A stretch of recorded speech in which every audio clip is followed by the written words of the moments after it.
Welcome to Our Plant Stories. Before we get stuck into this Offshoot episode, I just wanted to remind you that since the beginning of this podcast journey back in November 2022, I have kept a weekly blog, which you can subscribe to from the website, ourplantstories.com.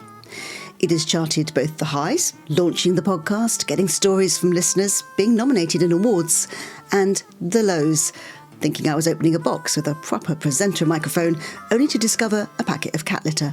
And we don't have a cat. The blog goes out every Friday morning, and it's a behind the scenes on the podcast and other plant-related stuff.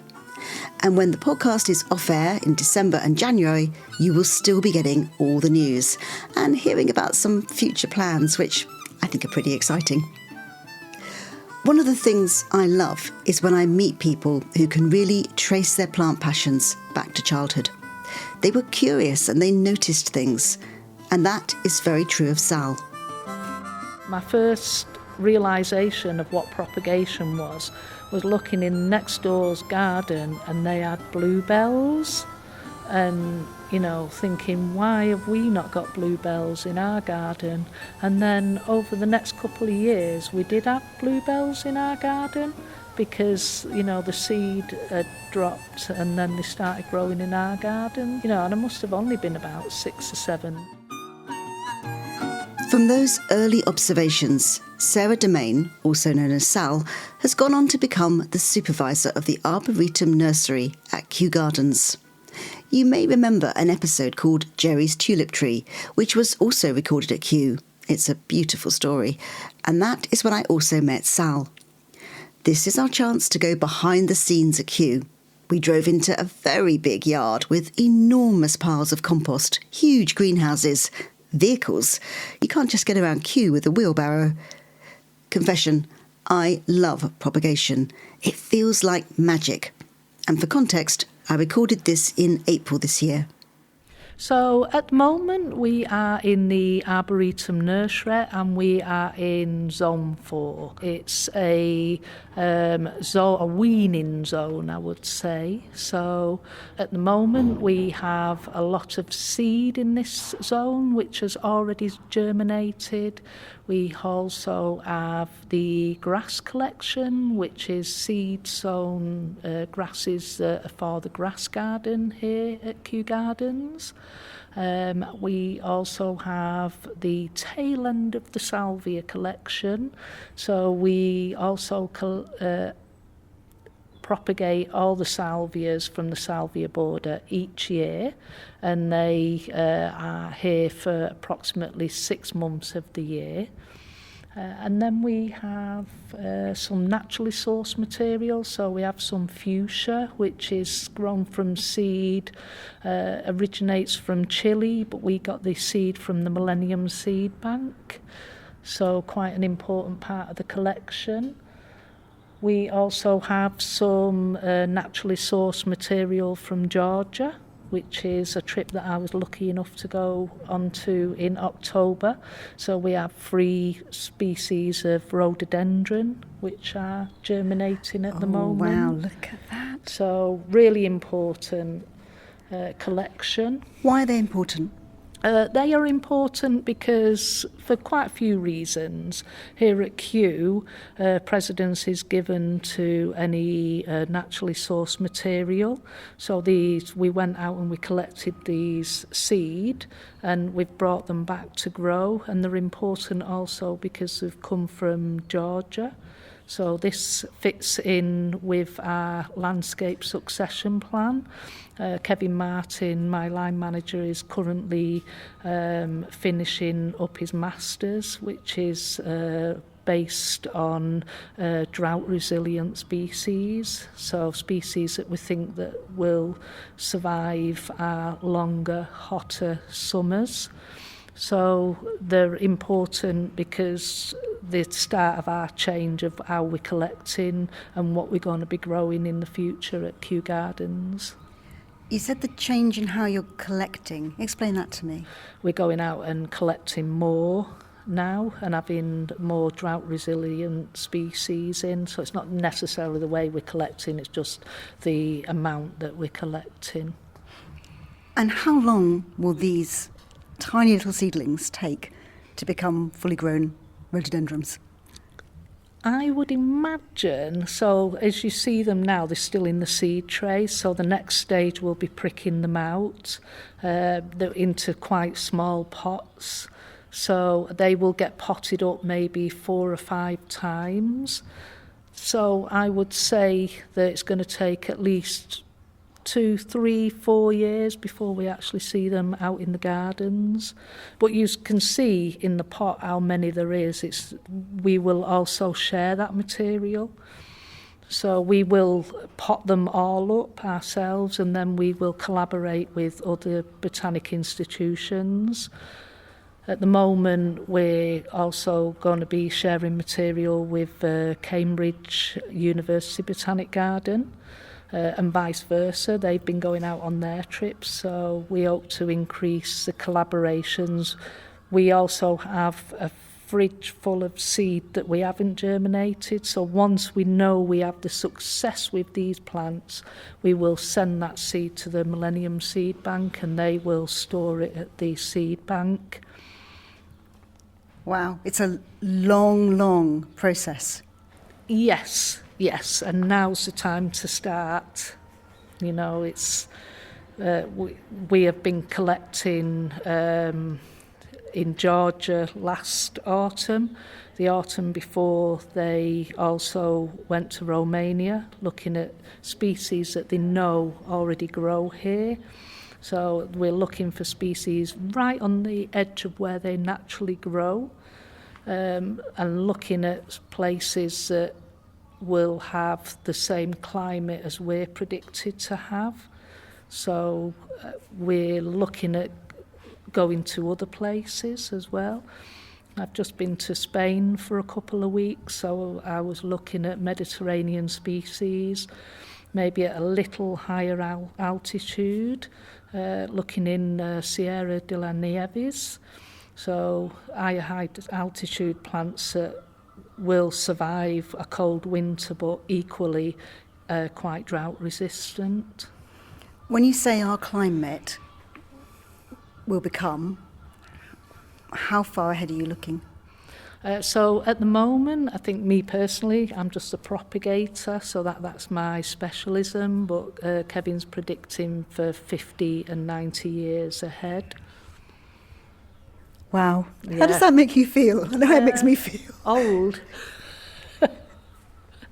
Old, you know, but I think what's important is, you know, we need to be starting that journey now, you know, and I think Kew needs to be the forerunner in what changes we need to make. You know, I know other botanic gardens are doing similar, you know, so with more collaboration, you know, there's always hope, you know, but we can't miss a moment, you know. We need to be going out. If you imagine, certainly with tree species and some woody species, you know, each autumn we need to be looking out that somebody's going to go out and somebody's going to collect trees, you know, and grow them. You know, if we grow a tree today, it's going to be 3 to 5 years before it's going to be out into the gardens, you know, and it's still very much a young tree growing into adolescence. It's going to be years and years before they're going to give us some canopy cover.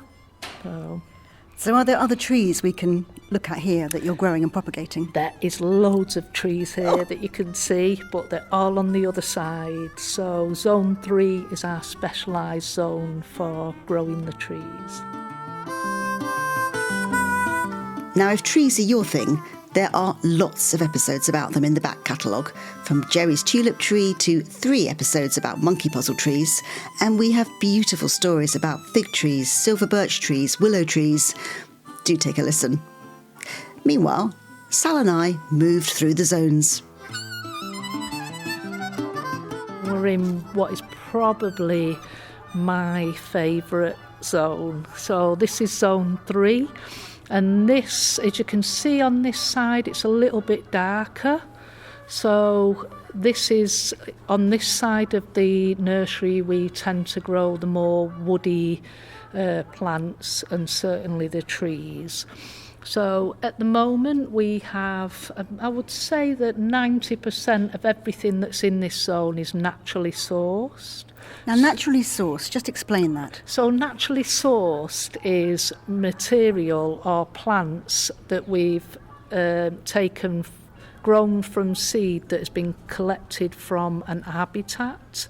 So it's not plants that we have taken cuttings or seed from within Kew Gardens itself. This is very exciting. Yeah, so this one is ABs.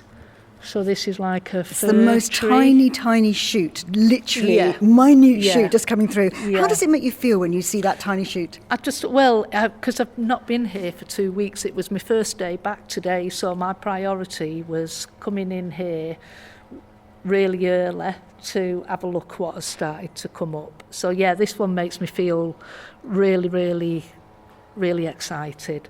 So this species, ABs, was collected quite high up in Georgia, so we wasn't actually that far from the Russian border. So, and as you may or may not be aware, they also have bears and wolves.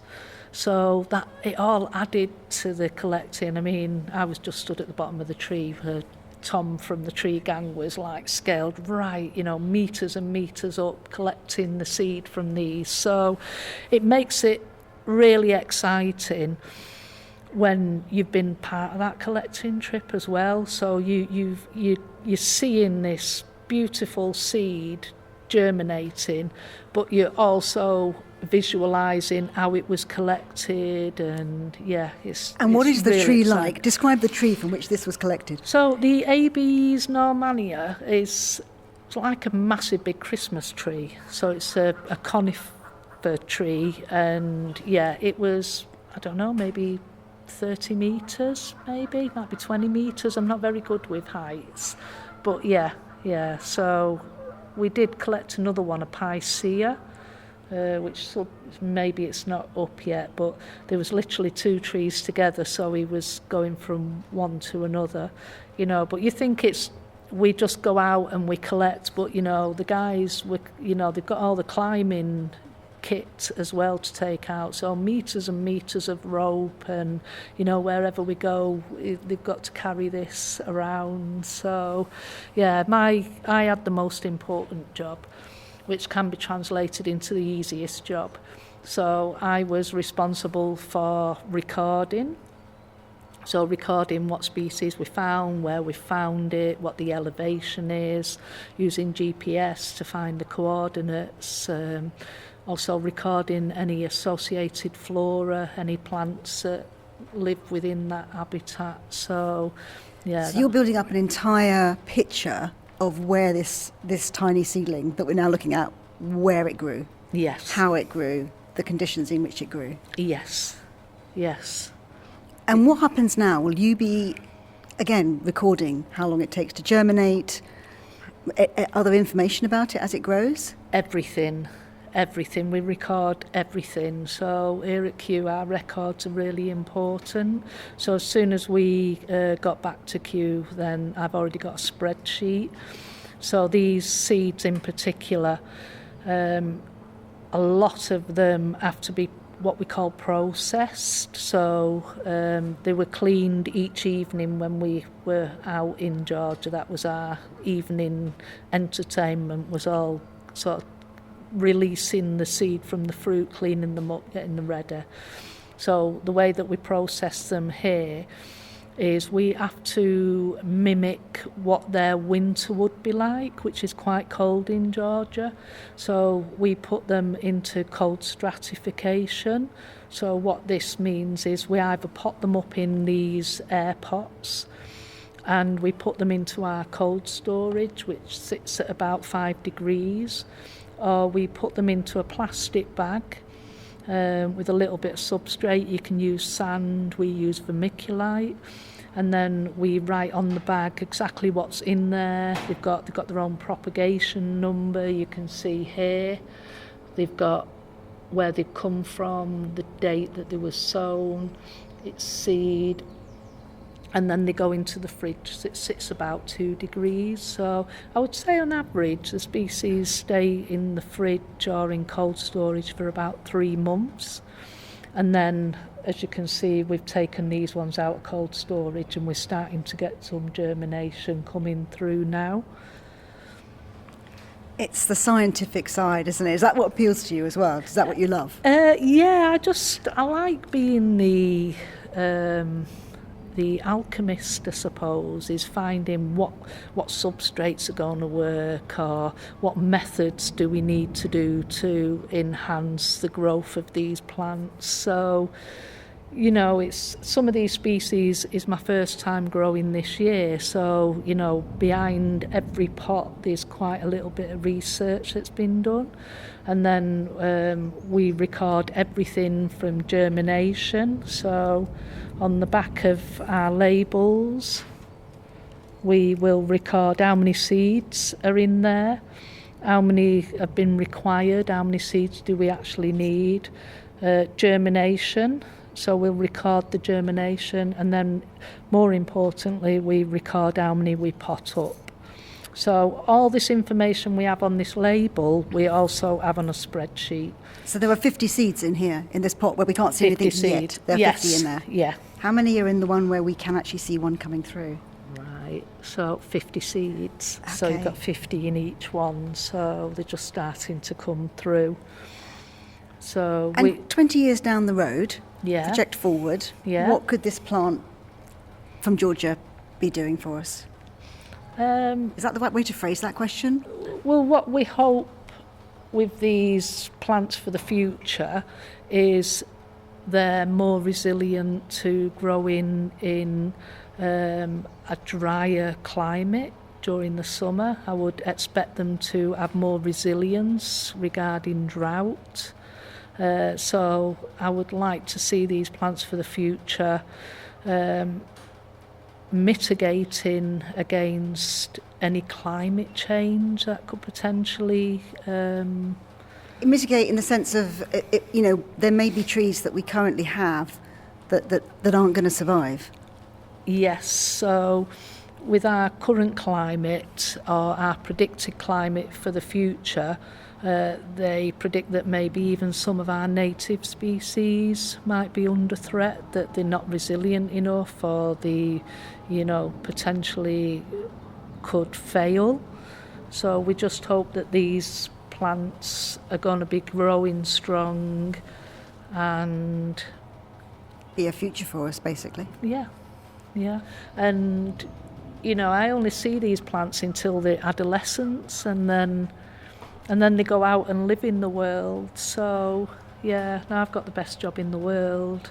Did you always love propagating? Does it quickly kind of make you... Did you discover this? Yes. No, I've always had a love for it. I remember growing up, my first realisation of what propagation was looking in next door's garden, and they had bluebells, and thinking, why have we not got bluebells in our garden?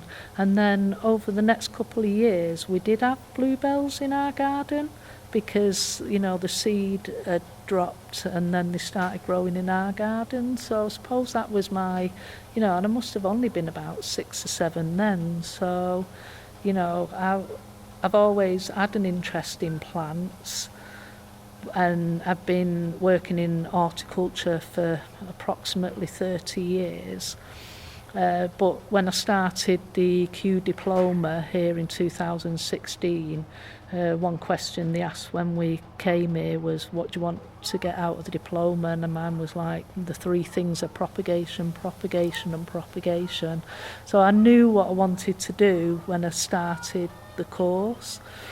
So I suppose this nursery here is where we do the most propagating throughout the whole of Kew.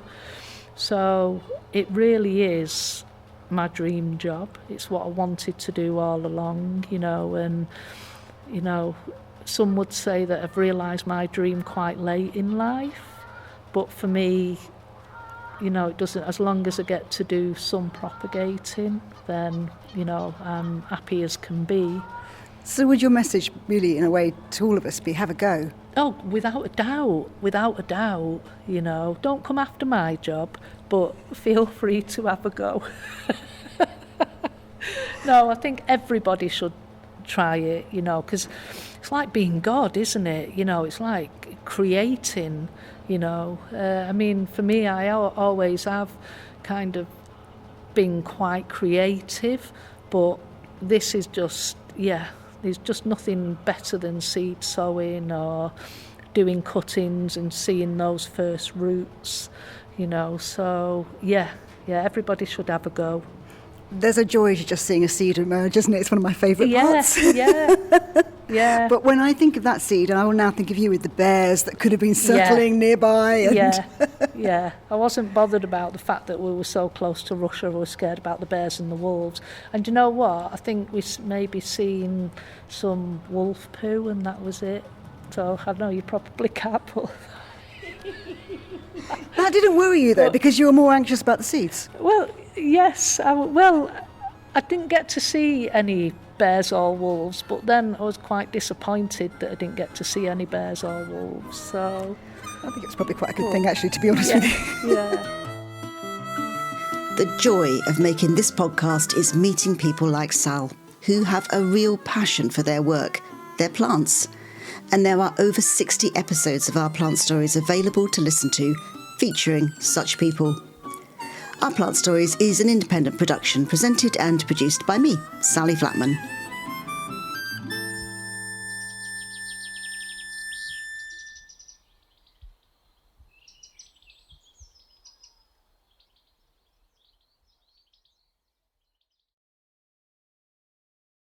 Thank you for listening. If you want to show your support for this podcast via Buy Me a Coffee, then the link is in the show notes or on the website ourplantstories.com. I promise you, your virtual coffee will go towards the podcast, not plants.